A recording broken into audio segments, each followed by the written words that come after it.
ង់មានអំណាចត្រូវចេះមើលស្ថានភាពលោកអ្នកនៅក្នុងអត្ថបទមួយនេះនឹងនិយាយអំពីមិនថាលោកអ្នកជាកូនចៅគេឬក៏ជាមេគេនោះទេប៉ុន្តែលោកអ្នកត្រូវធ្វើខ្លួនឲ្យទៅជាមនុស្សដែលមានអំណាចយ៉ាងស្ងប់ស្ងាត់ប្រសិនបើលោកអ្នកធ្វើជាកូនចៅគេត្រូវធ្វើឲ្យមេមានអារម្មណ៍ស្ងប់ចិត្តជានិច្ចប្រសិនបើចង់ឲ្យមេរីករាយនិងចាប់អារម្មណ៍ទៅលើអ្នកចូលកុំបង្ហាញទេពកោសល្យរបស់អ្នកចេញមកក្រៅច្រើនពេកបើមិនដូច្នេះទេអ្នកនឹងទទួលលទ្ធផលផ្ទុយពីការចង់បាននេះចាក់ជាមិនខានឡើយគឺជាជាងរីករាយនិងចាប់អារម្មណ៍លើអ្នកគិតបែរជាកើតអារម្មណ៍ភ័យខ្លាចនិងមានអារម្មណ៍ថាអសុវត្ថិភាពដូច្នេះគ្រប់វិនាទីចូលធ្វើឲ្យមេមើលទៅហាក់ដូចជាមនុស្សអស្ចារ្យលើសពីធម្មតាហើយទង្វើនេះនឹងនាំអំណាចឲ្យអ្នកកាន់តែច្រើន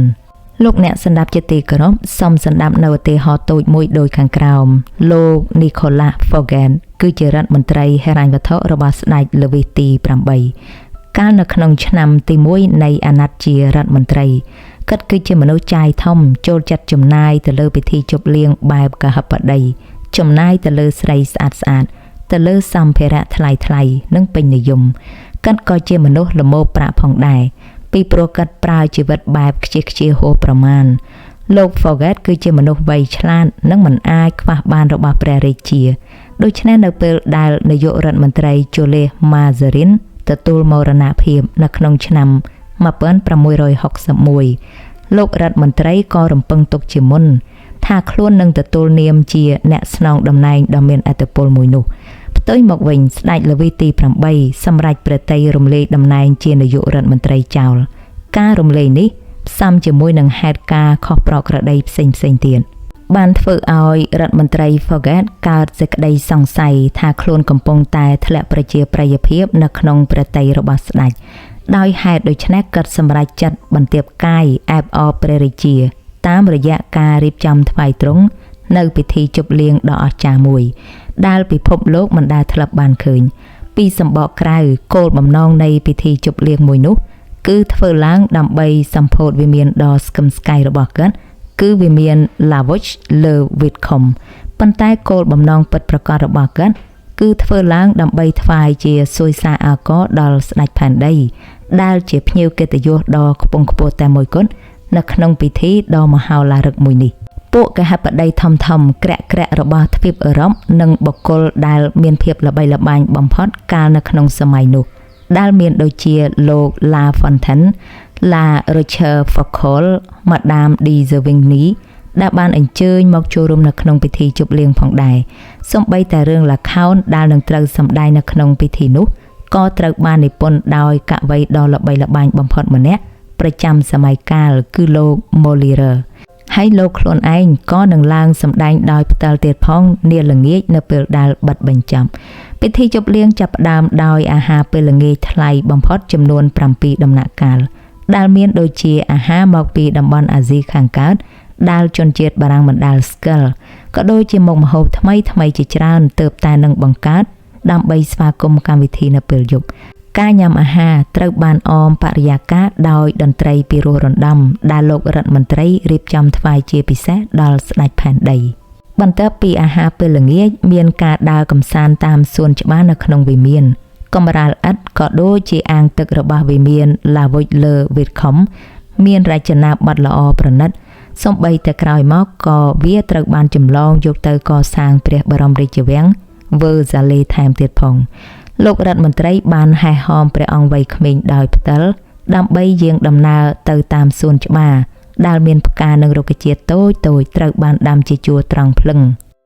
នៅពេលដែលមកដល់ស្រះទឹកថ្លាឆ្វង់ធំមួយដែលស្ថិតនៅកណ្ដាលសួនច្បារភ្ញៀវកិត្តិយសអាចគយគន់មើលកម្មវិធីបាញ់កាំជ្រួច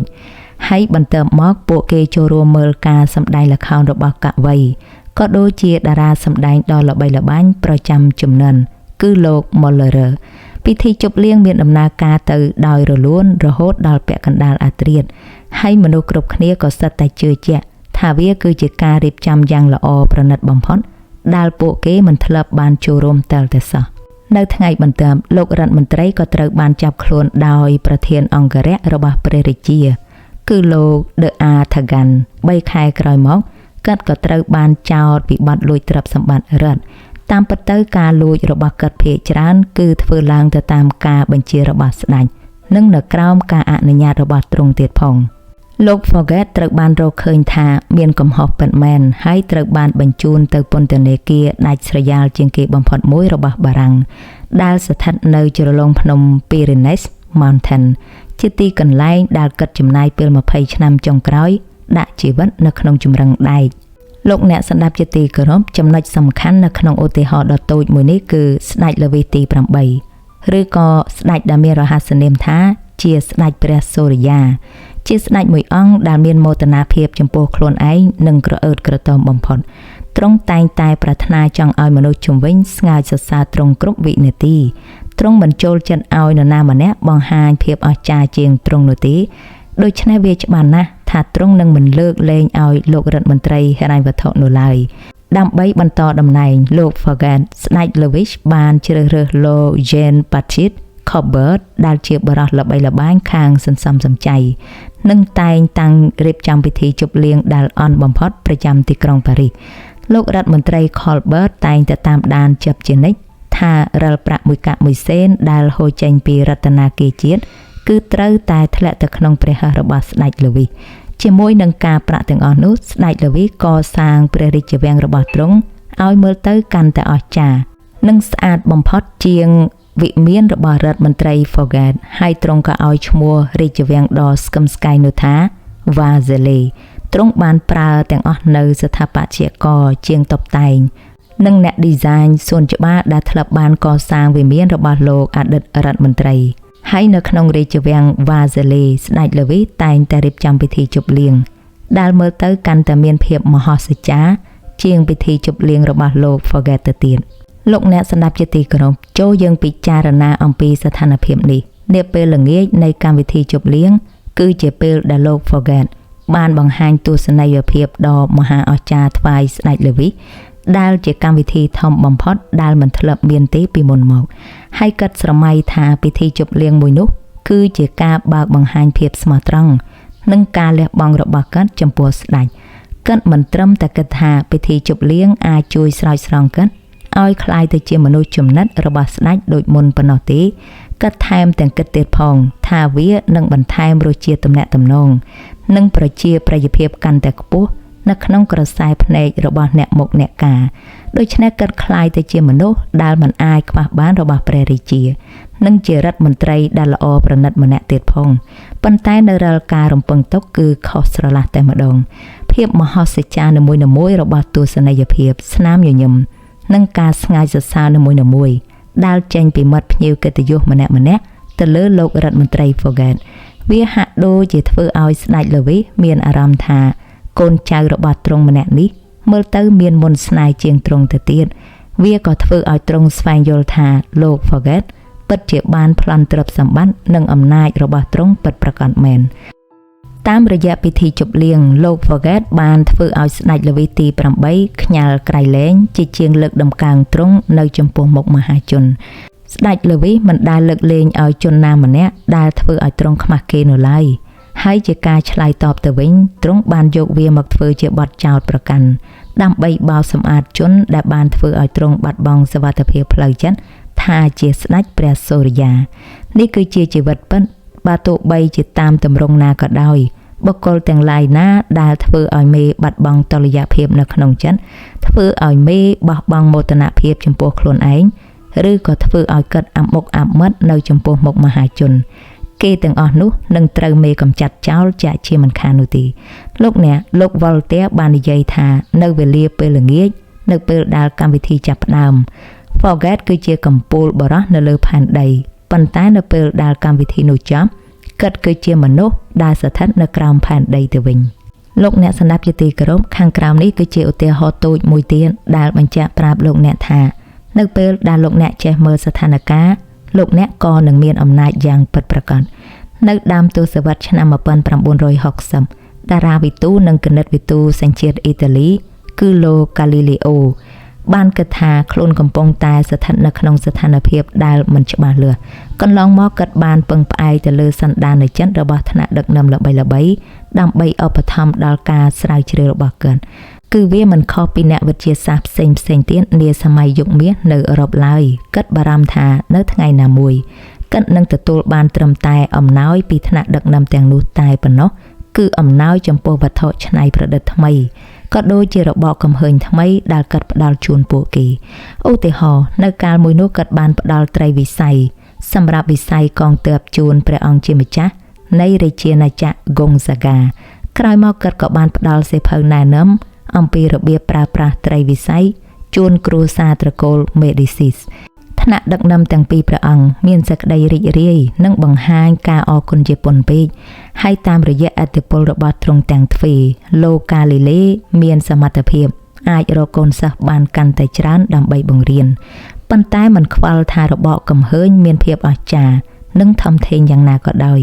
ថ្នាក់ដឹកនាំរបស់លោកកាលីលេទាំងនោះបានត្រឹមតែផ្ដល់អំណោយកិត្តិយសជូនលោកតែប៉ុណ្ណោះ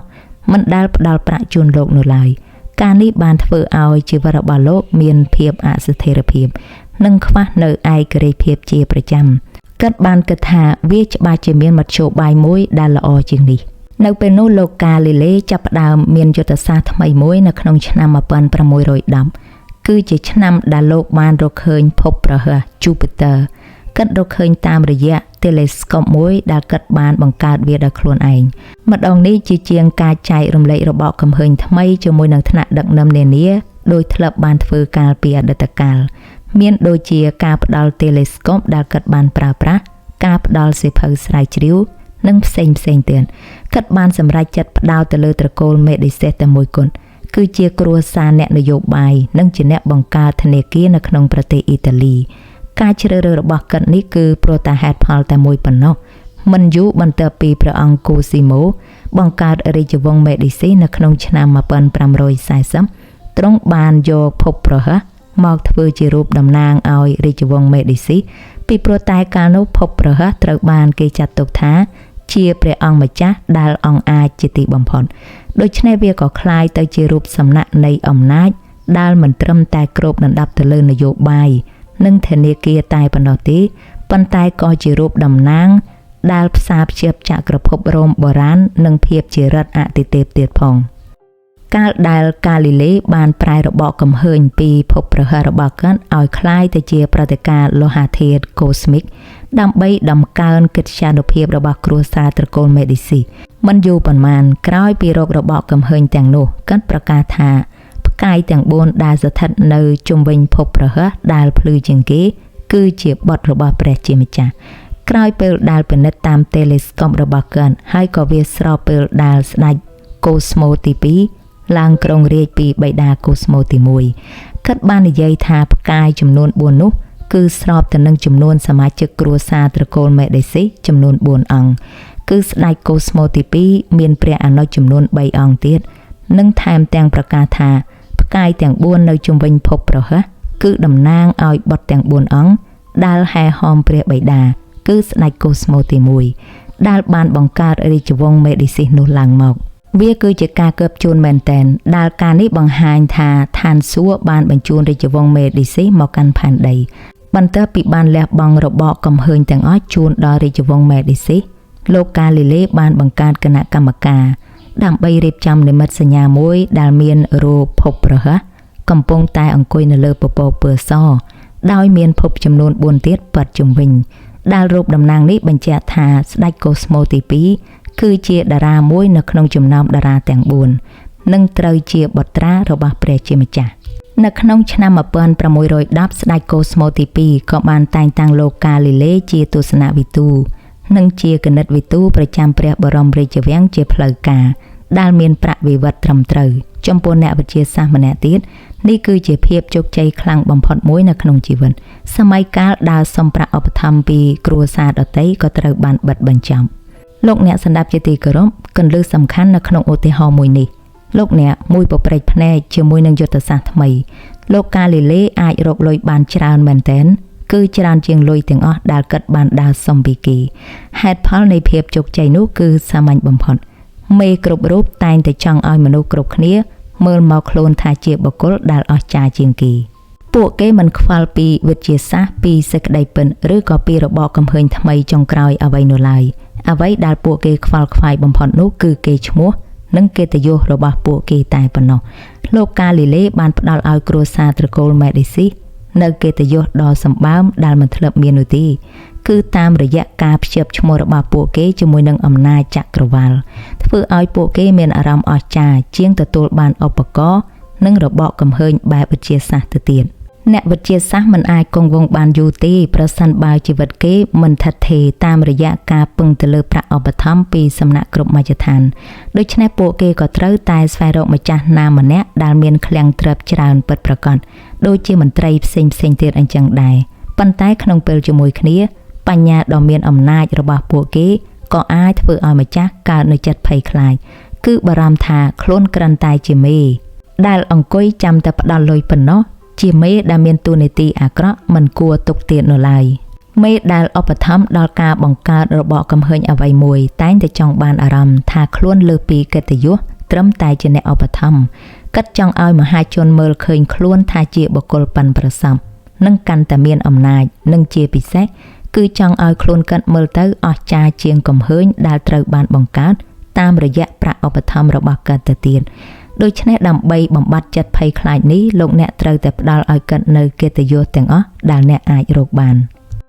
លោកកាលីលេមិនបានប្រើផលិតផលដែលកើតចេញពីការស្រាវជ្រាវរបស់កាត់ទាំងអស់នោះទេមកប្រជែងទៅនឹងអំណាចរបស់រាជវង្សត្រកូល Medici ឬក៏ធ្វើឲ្យពួកគេមានអារម្មណ៍ថាខ្លួនអន់ជាងរបបកំហើញរបស់កាត់ក៏ទេដែរផ្ទុយមកវិញលោកកាលីលេបានប្រៀបប្រដូចពួកគេទៅនឹងភពនានាដែលកាត់បានរកឃើញតាមរយៈ telescope របស់កាត់ធ្វើឲ្យពួកគេលេចធ្លោជាងគេនៅអ៊ីតាលីកាត់មិនធ្វើឲ្យខ្លួនឯងលេចត្រដែតខ្ពស់ជាងម្ចាស់របស់កាត់ឡើយហើយផ្ទុយមកវិញកាត់ធ្វើឲ្យម្ចាស់លេចត្រដែតខ្ពស់ជាងគេទាំងអស់លោកអ្នកស្ដាប់ជាទីគោរពខាងក្រោមនេះគឺជាគន្លឹះបង្កើតអំណាចលោកអ្នកមនុស្សគ្រប់គ្នាសិតតែមានអារម្មណ៍ទន់ខ្សោយនៅក្នុងខ្លួននៅពេលដែលអ្នកចេញទៅពិភពខាងក្រៅហើយបង្ហាញទេពកោសល្យរបស់អ្នកជាធម្មតាទេវាធ្វើឲ្យអ្នកដទៃទៀតកើតអាការៈមិនសូវស្រួលកើតអារម្មណ៍ច្រណែននិងអអន់ចិត្តទៀតផងរឿងបែបនេះនឹងជៀសមិនផុតនៅឡើយពិតមែនហើយអ្នកមិនត្រូវការប្រើប្រាស់ជីវិតដើម្បីអង្គុយខ្វល់អំពីអារម្មណ៍របស់មនុស្សគ្រប់គ្នាឡើយប៉ុន្តែលោកអ្នកត្រូវតែខ្វល់ប្រសិនបើពួកគេគឺជាមេរបស់អ្នកនៅពេលដែលនៅចំពោះមុខអ្នកមានអំណាចការបង្ហាញខ្លួនថាអ្នកគឺជាមនុស្សអស្ចារ្យជាងពួកគេវាគឺជាកំហុសដ៏ធំមួយប្រសិនបើអ្នកយល់ថាសប្តាហ៍ថ្ងៃនេះអ្វីមានការផ្លាស់ប្ដូរច្រើនសម្បើមណាស់មិនដូចកាលពីសម័យស្ដេចលូវីសទី8និងសម័យរាជវង្ស Medici ឡើយវាគឺជាការយល់ខុសនៅក្នុងសម័យណាក៏ដោយអ្នកដែលមានអំណាចដូចជាស្ដេចនិងម្ចាស់ក្សត្រីជាដើមតែងតែជាប្រភេទបុគ្គលដែលចង់បានសុវត្ថិភាពជាមួយនឹងអំណាចក៏ដូចជាតួនាទីរបស់ខ្លួនចង់ឲ្យខ្លួនអស្ចារ្យជាងមនុស្សដែលនៅជុំវិញទាំងផ្នែកបញ្ញាចំណេះដឹងនិងមន្តស្នេហ៍ដូច្នេះការប្រកាន់ទស្សនាថាយើងត្រូវតែបង្ហាញជំនាញនិងទេពកោសល្យឲ្យបានច្រើនដើម្បីធ្វើឲ្យមេចាប់អារម្មណ៍និងចូលចិត្តយើងវាគឺជាទស្សនៈដែលមិនត្រឹមត្រូវនោះឡើយហើយទស្សនៈនេះអាចនឹងនាំមកនៅគ្រោះមហន្តរាយទៀតផងនៅពេលដែលនៅចំពោះមុខកាត់អាចនឹងធ្វើពុតជាចូលចិត្តអ្នកប៉ុន្តែនៅក្នុងចិត្តកាត់ឯនេះវិញកាត់នឹងរកឱកាសដើម្បីដកអ្នកចេញហើយជំនួសមកវិញនៅមនុស្សណាដែលមិនសូវឆ្លាតជាងកាត់មិនសូវតាក់ទាញជាងកាត់មិនសូវគ្រោះថ្នាក់ចំពោះកាត់គឺមិនខុសពីស្ដេចលូវីសទី8ដែលជំនួសបរិះលេចធ្លោ Forget ដោយបរិះដែល Slot Boat ឈ្មោះ Colbert វិញនៅឡើយមេដែលជាប្រភេទមនុស្សដូចជាស្ដេចលូវីអញ្ចឹងគឺមិនអាចទទួលយកបានទេបើទោះបីជាវាជាការពិតក៏ដោយដូច្នេះគិតនឹងរកហេតុផលគ្រប់បែបគ្រប់យ៉ាងដើម្បីធ្វើយ៉ាងណាដកអ្នកចេញពីការិយាល័យរបស់គាត់ច្បាប់នេះមានរូបមន្តពីរដែលលោកអ្នកត្រូវដឹងរូបមន្តទី1អ្នកមិនត្រូវធ្វើខ្លួនឲ្យលេចធ្លោជាងមេព្រោះតែប្រកាន់ទស្សនៈថាចូលចិត្តធ្វើជាខ្លួនឯងនៅឡើយមានមេមួយចំនួនមានភាពទន់ខ្សោយផ្នែកផ្លូវចិត្តធ្ងន់ធ្ងរមែនទែនគឺងាយនឹងអអន់ចិត្តខ្លាំងក្រៃលែងមុនស្នេហ៍និងអាកប្បកិរិយាប្រកបដោយភាពតាក់ទាញដែលអ្នកតែងតែធ្វើជាធម្មតាក៏អាចនឹងបណ្ដាលឲ្យពួកគេភ័យព្រួយបារម្ភនៅក្នុងចិត្តបានភ្លាមផងដែរគ្មាននរណាម្នាក់មានទេពកោសល្យជាង Astro Manfredi ដែលជាព្រះអង្គម្ចាស់របស់ទីក្រុង Faenza នៅឡើយនៅក្នុងនាមជាព្រះអង្គម្ចាស់វ័យក្មេងនិងសង្ហាបំផុតនៅអ៊ីតាលីទ្រង់តែងតែមើលកូនចៅជុំវិញខ្លួនដោយក្រសែភ្នែកសប្បុរសនិងព្រះតីទលំទលាយ នៅក្នុងឆ្នាំ1500លោកខាហ្សារីបូកជាបានឡោមព័ទ្ធនៅទីក្រុងហ្វានសានៅពេលដែលទីក្រុងចុះចាញ់ប្រជាជននៅក្នុងទីក្រុងក៏រំពឹងថាខ្លួនប្រកាសជានឹងទទួលការធ្វើបាបពីបុគ្គលអំណាចបូជាជាក់ជាមិនខានប៉ុន្តែផ្ទុយមកវិញលោកបូជាក៏បានសម្រេចចិត្តលើកលែងទោសឲ្យប្រជាជននៅក្នុងទីក្រុងនោះគិតត្រឹមតែកាន់កាប់កំផែងទីក្រុងមិនកាប់សម្លាប់ប្រជាជនហើយថែមទាំងអនុញ្ញាតឲ្យព្រះអង្គម្ចាស់មែនហ្វ្រេឌីដែលកាលនោះទ្រង់មានព្រះជន្ម18ព្រះវស្សាឲ្យបន្តគង់នៅលើរាជបល្ល័ង្ករបស់ទ្រង់ប្រកបដោយសេរីភាព 100%ពី3សប្តាហ៍ក្រោយមកទាហានដែលបះបោរទាំងនោះបានអូព្រះអង្គម្ចាស់ Astro Manfredi ទៅកាន់ពន្ធនាគារមួយរបស់រ៉ូម៉ាំងមួយឆ្នាំក្រោយមកសាកសពរបស់ទ្រង់ក៏ត្រូវបានគេស្រង់ចេញពីទន្លេ Tiber ដោយមានដុំថ្មមួយចងជាប់ទៅនឹងករបស់ទ្រង់ថែមទៀតផងលោកបូជាបានកាត់សេចក្តីថាវាគឺជាអំពើយង់ខ្នងអមនុស្សធម៌ជាទីបំផុតដែលប្រៀបប្រដូចទៅនឹងការកាត់ទោសប្រហារជីវិតពីបទក្បត់ជាតិនិងការខំខាត់ជាមួយនឹងខ្មាំងសត្រូវប៉ុន្តែរឿងពិតប្រាកដនោះគឺថាចិត្តរបស់បូជាបាននឹងកំពុងតែដោះលូតលាស់ទៅដោយអារម្មណ៍អសុវត្ថិភាពនិងច្រណែនព្រះអង្គម្ចាស់វ័យក្មេងមានពន្លឺចែងចាំងជាងកាត់បើទោះបីជាទ្រង់មិនដែលព្យាយាមដំឡើងព្រះកាយទិលតែសោះក៏ដោយទទួលបានទេពកោសល្យពីធម្មជាតិព្រះអង្គម្ចាស់មែនហ្វ្រេឌីគ្រាន់តែបង្ហាញព្រះកាយក៏អាចធ្វើឲ្យបូជាហាក់នឹងបាត់បង់មន្តស្នេហ៍និងភាពតាក់ទាញដែរព្រះអង្គម្ចាស់វ័យក្មេងមានពន្លឺចែងចាំងជាងកាត់បើទោះបីជាទ្រង់មិនដែលព្យាយាមដំឡើងព្រះកាយទិលតែសោះក៏ដោយទទួលបានទេពកោសល្យពីធម្មជាតិព្រះអង្គម្ចាស់មែនហ្វ្រេឌីគ្រាន់តែបង្ហាញព្រះកាយក៏អាចធ្វើឲ្យបូជាហាក់បាត់បង់មន្តស្នេហ៍និងភាពតាក់ទាញដែរមេរៀនមួយនេះគឺសាមញ្ញណាស់លោកអ្នកបើសិនជាអ្នកមិនអាចលាក់បាំងមន្តស្នេហ៍និងភាពអស្ចារ្យពីកំណើតរបស់អ្នកបានទេចូលព្យាយាមគេចខ្លួនចេញឲ្យឆ្ងាយពីមនុស្សដែលមានចរិតក្រអឺតក្រទមនិងខ្លួនឯងខ្លាំងជ្រុលប្រសិនបើលោកអ្នកធ្វើដូច្នេះមិនបានទេចូលអ្នកស្វែងរកមធ្យោបាយដើម្បីពន្លត់ភាពចិញ្ចែងចិញ្ចែងរបស់អ្នកនៅពេលដែលនៅក្បែរមនុស្សប្រភេទដូចជាបូជាលោកអ្នកចំណែកឯចំណុចទី2កុំគិតថាឲ្យតែមេស្រឡាញ់អ្នកអាចធ្វើអ្វីបានគ្រប់យ៉ាងឲ្យសោះពេញមួយសៀវភៅនេះអាចនឹងសរសេរឈ្មោះមនុស្សទាំងអស់ដែលត្រូវបានមេស្រឡាញ់ចូលចិត្តប៉ុន្តែនៅទីបំផុតត្រូវបានមេលេងត្រូវការក៏ព្រោះតែពួកគេយកឋានៈរបស់ខ្លួនមកសម្ញែងបង្ហាញពិភពលោកថាខ្លួនអស្ចារ្យជាងមេនៅចុងសតវត្សទី16នៅក្នុងប្រទេសជប៉ុនមនុស្សចំណិតរបស់ព្រះចៅអាធិរាជ Heidi Yoshi គឺបុរសម្នាក់ដែលគេហៅថា Senno Rikyo នៅក្នុងនាមជាប្រធានសិល្បៈរៀបចំទិវាឆុងតែដែលជាទិវាដែលត្រូវបានងប់ងល់ដោយពួកកហបតីកិនបានคล้ายទៅជាទីប្រឹក្សាដែលគួរឲ្យទុកចិត្តបំផុតរបស់អធិរាជដោយលោកទទួលបានផ្ទះសំណាក់មួយនៅក្នុងព្រះបរមរាជវាំងហើយក៏ត្រូវបានគេគោរពទូទាំងប្រទេសជប៉ុនប៉ុន្តែនៅក្នុងឆ្នាំ1591អធិរាជ Heidi Yoshi បានបញ្ជាឲ្យគេចាប់ខ្លួនកាត់ទៅប្រហារជីវិតលោករីកយោបានយកជីវិតទៅបោះចោលដោយខ្លួនឯងកត្តាដែលបានផ្លាស់ប្ដូរជោគវាសនារបស់គាត់មួយរំពេចគឺត្រូវបានរកឃើញនៅពេលក្រោយមកអតីតកាលគឺជាកសិករហើយក្រោយមកក៏បានក្លាយទៅជាមនុស្សចំណិតរបស់ព្រះអធិរាជលោករីកយោបានបញ្ជាឲ្យគេឆ្លាក់រូបគាត់អំពីឈើដោយមានពាក់ទ្រនាប់ជើងទៀតផងការពាក់ទ្រនាប់ជើងនេះគឺសម្រាប់តែអ្នកដែលជាប់ខ្សែស្រឡាយទៅនឹងរាជវង្សតែប៉ុណ្ណោះហើយតាំងខ្លួនបង្ហាញរូបប្រកបដោយភាពក្រអឺតក្រទមគាត់បានបញ្ជាឲ្យគេយករូបចម្លាក់របស់ខ្លួនទៅដាក់នៅក្នុងវិហារដ៏សំខាន់បំផុតមួយនៅក្នុងខ្លោងទ្វាររាជវាំងជាកន្លែងដែលញាតិរាជវង្សតែងតែយាងឆ្លងកាត់ចំពោះអធិរាជ Heidi Yoshi សញ្ញានេះបានបង្ហាញឲ្យទ្រង់ឃើញថាលោករីកយោគឺជាមនុស្សដែលមិនចេះស្កប់ស្កល់នៅឡើយតាមរយៈការតាំងខ្លួនឲ្យខ្ពស់ត្រដែតដូចជាពួកកហបតីដែលសិតតែជាមនុស្សដែលធ្លាប់មានគុណសម្បត្តិចំពោះព្រះរាជអធិរាជ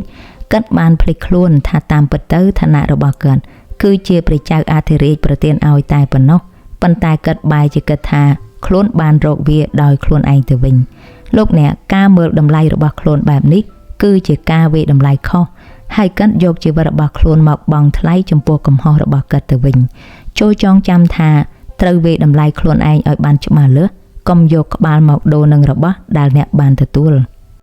លោកអ្នកតាមរយៈការដឹងអំពីគ្រោះថ្នាក់នៃការដំឡើងខ្លួនឲ្យខ្ពស់ជាងមេលោកអ្នកអាចនឹងទាញប្រយោជន៍នៃច្បាប់មួយនេះមកបម្រើខ្លួនប្រយោជន៍ទី1អ្នកត្រូវចេះសរសើរនិងដំកើងមេរបស់អ្នក ជាពិសេសនៅពេលដែលនៅទីសាធារណៈការលើកដំកើងជ្រុលហួសហេតុអាចទទួលបានផលខ្លះដែរប៉ុន្តែវាក៏មានដែនកំណត់ពីព្រោះវាច្បាស់ពេក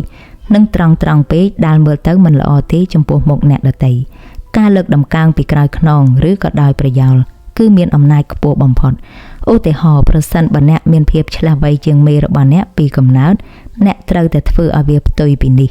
នោះគឺមានន័យថាអ្នកធ្វើឲ្យមេរបស់អ្នកមើលទៅមានភាពឆ្លាស់វៃជាងអ្នកធ្វើខ្លួនដូចជាមនុស្សដែលមិនសូវឆ្លាតនៅពេលដែលនៅចំពោះមុខគាត់ធ្វើហាក់ដូចជាអ្នកត្រូវការមតិរបស់គាត់ចូលធ្វើយ៉ាងណាជៀសវាងកំហុសឆ្គងដែលធ្វើឲ្យអ្នកគ្រោះថ្នាក់នៅក្នុងរយៈពេលយូរប៉ុន្តែអ្នកនៅតែមានឱកាសពឹងពាក់គាត់បាននៅពេលដែលត្រូវការមេតែងតែចូលចិត្តផ្ដល់ឲ្យតាមការស្នើសុំរបស់កូនចៅមេម្នាក់មិនដែលចែករំលែកបទពិសោធន៍តាមការស្នើសុំរបស់អ្នកទេវាអាចជាសញ្ញាបង្ហាញថាគាត់កំពុងតែគុំគួនអ្នកនៅក្នុងចិត្តជាក់ជាមិនខាននោះទេលោកអ្នកក៏ប៉ុន្តែបើសិនជាគំនិតរបស់អ្នកល្អជាងគំនិតរបស់មេចូលព្យាយាមប្រាប់ទៅទីសាធារណៈថាវាគឺជាគំនិតរបស់មេអ្នកចូលធ្វើឲ្យពួកគេយល់ច្បាស់ថាមតិរបស់អ្នកគឺគ្រាន់តែជាការនាំពាក្យសម្ដីរបស់មេតែប៉ុណ្ណោះប្រសិនបើអ្នកមានបញ្ញាខ្ពស់ជាងមេការធ្វើជាមនុស្សល្ងង់នៅពេលដែលនៅចំពោះមុខគាត់ឬក៏នៅទីសាធារណៈគឺជាជម្រើសល្អមួយមិននាំបញ្ហាអាក្រក់អ្វីទេពីព្រោះវាមិនធ្វើឲ្យកើតអារម្មណ៍អន់ចិត្តចេញពីការប្រៀបធៀបខ្លួនជាមួយនឹងអ្នកចូលកុំមឹងមាត់ពេកចេះធ្វើសើចរលាក់តិចប្រសិនបើចាំបាច់ចូលធ្វើដូចជាមេគឺជាអ្នកដែលធ្វើឲ្យអ្នកសើចនិងផ្ដល់ភាពរីករាយទាំងនោះប្រសិនបើតាំងពីកំណើតអ្នកជាមនុស្សដែលពូកែខាងទំនាក់ទំនងសង្គមនិងមានទឹកចិត្តទូលំទូលាយជាងមេរបស់អ្នកចូលប្រុងប្រយ័ត្ននៅពេលដែលស្ថិតនៅចំណោមសាធារណជនគឺជៀសវាងកុំធ្វើជាដុំពពកហោះមកបាំងពន្លឺរបស់មេនៅពេលដែលកើតកំពុងតែប្រស្រ័យជាមួយនឹងពួកគេគាត់ត្រូវតែជាព្រះសូរិយាហើយមនុស្សជុំវិញគ្រាន់តែជាភពដែលវិលជុំវិញគាត់និងទទួលពន្លឺពីគាត់តែប៉ុណ្ណោះគឺជាពន្លឺនៃអំណាចនិងភាពអស្ចារ្យដែលទាក់ទាញចំណាប់អារម្មណ៍របស់មនុស្សគ្រប់គ្នាប្រសិនបើភ្លាមលោកអ្នកត្រូវស្ថិតនៅក្នុងស្ថានភាពដើម្បីធ្វើឲ្យគាត់សប្បាយរីករាយការបង្ហាញឲ្យគាត់ឃើញកាយវិការដែលមិនចេះសម្ដែងឬក៏ឆ្កងរបស់អ្នកវាក៏អាចជាកាយវិការដែលទទួលបានក្តីអាណិតអាសូរពីគាត់បានកាន់តែច្រើនរាល់មធ្យោបាយណាដែលអ្នកប្រើដើម្បីបង្ហាញមុនស្នេហ៍និងចិត្តសប្បុរសធម៌របស់អ្នកនៅក្នុងចេតនាដើម្បីចង់ឲ្យគាត់ចាប់អារម្មណ៍វាអាចនឹងនាំមកនូវគ្រោះថ្នាក់ដូចជាឧទាហរណ៍របស់លោករដ្ឋមន្ត្រី Forget ជាដើមនៅក្នុងករណីនេះការបង្ហាញភាពទន់ខ្សោយមិនធ្វើឲ្យបាត់បង់ភាពខ្លាំងរបស់អ្នកសោះឡើយប៉ុន្តែនៅទីបញ្ចប់វានឹងនាំមកឲ្យអ្នកនៅអំណាចកាន់តែច្រើនទៅវិញទីឧទាហរណ៍ការអនុញ្ញាតឲ្យអ្នកដទៃលេចត្រដែតជាងអ្នកតាមរយៈការព្យាយាមរក្សាភាពស្ងប់ស្ងាត់ដើម្បីជៀសវាងកុំឲ្យពួកគេកើតអារម្មណ៍អសុវត្ថិភាពនៅក្នុងចិត្តបើមិនដូច្នេះទេពួកគេអាចនឹងបំផ្លាញអ្នកវិញទុកជាការសងសឹកហើយអ្នកក៏នឹងក្លាយទៅជាជនរងគ្រោះក្រោមស្នាដៃពួកគេមិនខានតាមរយៈអាកប្បកិរិយាបែបហ្នឹងអ្នកក៏ប្រហែលជាភ័យខ្លាចថាខ្លួនអន់ជាងគេប៉ុន្តែបើអ្នកអាចយកឈ្នះអារម្មណ៍ភ័យខ្លាចនេះបានវាក៏នឹងនាំប្រយោជន៍ដល់អ្នកនៅថ្ងៃណាមួយធ្វើដូចជាលោកកាលីលេអញ្ចឹងនៅពេលដែលអ្នកធ្វើឲ្យមេឡើងខ្ពស់ត្រដែតនៅក្នុងក្រសែភ្នែករបស់មហាជននៅពេលនោះអ្នកក៏នឹងក្លាយទៅជាបុគ្គលដែលមានប្រយោជន៍បំផុតហើយអ្នកក៏នឹងត្រូវមេដំឡើងឋានៈឲ្យឡើងខ្ពស់ជាបន្តបន្ទាប់មិនខានលោកអ្នកស្ដាប់ជាទីគោរពតារាដែលនៅលើមេឃមានព្រះអាទិត្យមួយតែប៉ុណ្ណោះដែលបញ្ចេញរស្មីកុំប្រឹងបិទបាំងពន្លឺរបស់វាកុំប្រឹងប្រជែងទៅនឹងភាពអស្ចារ្យរបស់វាផ្ទុយមកវិញចូលបង្ហោះខ្លួនទៅលើមេឃហើយព្យាយាមបន្ថយពន្លឺរបស់អ្នកឲ្យបានត្រឹម5ហើយចូលស្វែងរកមធ្យោបាយដើម្បីធ្វើឲ្យម្ចាស់របស់អ្នកមានពន្លឺកាន់តែច្បាស់ឡើងលោកអ្នកស្ដាប់ជាទីគោរពដំបូលមានដែលលោកអ្នកគួរអនុវត្តជៀសវាងបញ្ចេញពន្លឺច្បាស់ជាងមេរបស់អ្នកការប្រជែងយកមុខយកមាត់ឲ្យបានខ្ពស់ជាងគេគឺជាសកម្មភាពអាក្រក់បំផុតហើយកូនចៅដែលតាំងខ្លួនអស្ចារ្យជាងស្ដេចរបស់ខ្លួនវាមិនត្រឹមតែជាទង្វើល្ងងខ្លៅតែប៉ុណ្ណោះទេតែវាក៏នាំឲ្យគ្រោះថ្នាក់ដល់ជីវិតទៀតផងតារាដែលនៅលើមេឃបានបង្រៀនមេរៀនមួយឲ្យយើងចេះគឺវាមិនដែលប្រជែងទៅនឹងព្រះអាទិត្យឡើយបើទោះបីជាវាជាភពដ៏អស្ចារ្យមួយដែរក៏ដោយក៏ពួកវាមិនដែលនៅក្បែរហើយប្រជែងទៅនឹងព្រះសូរិយានោះទេ លោកអ្នកសម្រាប់ជាទីគោរពចុងក្រោយគឺករណីលើកលែងបើទោះបីជាយ៉ាងណាក៏ដោយក៏នៅមានករណីលើកលែងខ្លះដែរលោកអ្នកមិនចាំបាច់ខ្វល់ត្រូវយកចិត្តទុកដាក់មនុស្សគ្រប់គ្នាឡើយប៉ុន្តែលោកអ្នកក៏ត្រូវតែខ្វល់ហើយខ្វល់ខ្លាំងទៀតផងប្រសិនបើគេនោះជាមេរបស់អ្នកបើមេរបស់អ្នកជាតារាដែលកំពុងតែធ្លាក់ប្រជាប្រិយភាពការបញ្ចេញពន្លឺរបស់ខ្លួនឲ្យភ្លឺច្បាស់ជាងកិនគឺមិននឹមបញ្ហាដល់អ្នកនោះឡើយនៅក្នុងកលៈទេសៈបែបនេះចូលអ្នកកុំបង្ហាញចិត្តមេត្តាចំពោះកិនខ្លាំងពេកអីពីព្រោះនៅពេលដែលមេរបស់អ្នកនៅមានអំណាចកិនក៏មិនដែលស្ទាក់ស្ទើរទេនៅក្នុងការបង្ហាញភាពកំណាចនៅពេលដែលកិនខឹងសម្បាម្ដងឬក៏នៅពេលដែលកិនប្រជែងដើម្បីឡើងទៅកាន់អំណាចកម្រិតកំពូលចូលវាវែងកម្លាំងរបស់កិនប្រសិនបើកិនកំពុងคล้ายទៅជាទុនខ្សោយចូលប្រញាប់ប្រឡែងការធ្លាក់ចុះប្រជាប្រិយភាពរបស់កិនដោយការប្រុងប្រយ័ត្នដូចជាតាមរយៈការបង្ហាញឲ្យគេឃើញថាអ្នកធ្វើការច្រើនជាងកិនមានមន្តស្នេហ៍ជាងកិននិងឆ្លះវៃជាងកិននៅក្នុងស្ថានភាពសំខាន់ជាដើមបើកិនធ្លាក់ចុះកាន់តែខ្លាំងហើយកំពុងតែត្រៀមខ្លួនដើម្បីដួលរលំ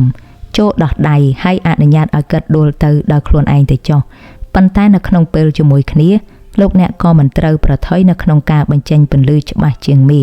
ដែលកំពុងតែទន់ខ្សោយនោះដែរពីព្រោះការធ្វើបែបនេះអាចបណ្ដាលឲ្យអ្នកដទៃមើលមកថាអ្នកគឺជាមនុស្សដែលអាត្មានិយមឬក៏អមនុស្សធម៌ទៅវិញប៉ុន្តែប្រសិនបើអំណាចរបស់មេកំពុងតែមានភាពរឹងមាំប៉ុន្តែអ្នកដឹងខ្លួនច្បាស់ថាអ្នកមានសមត្ថភាពខ្ពស់ជាងកិនចូលលាក់វាហើយត្រឹមអត់ធ្មត់សិនទៅអំណាចតែងតែរសាត់បន្តិចម្ដងហើយទីបំផុតនឹងទន់ខ្សោយទៅវិញព្រោះវាគឺជាច្បាប់ធម្មជាតិមេនឹងធ្លាក់ដៃនៅថ្ងៃណាមួយដូច្នេះបើអ្នកលេងល្បែងមួយនេះបានល្អនិងត្រឹមត្រូវអ្នកនឹងរស់ឡើងវិញហើយនៅថ្ងៃណាមួយអ្នកនឹងលេចត្រដែតខ្ពស់ជាងកិនជាក់ជាមិនខាននោះទេ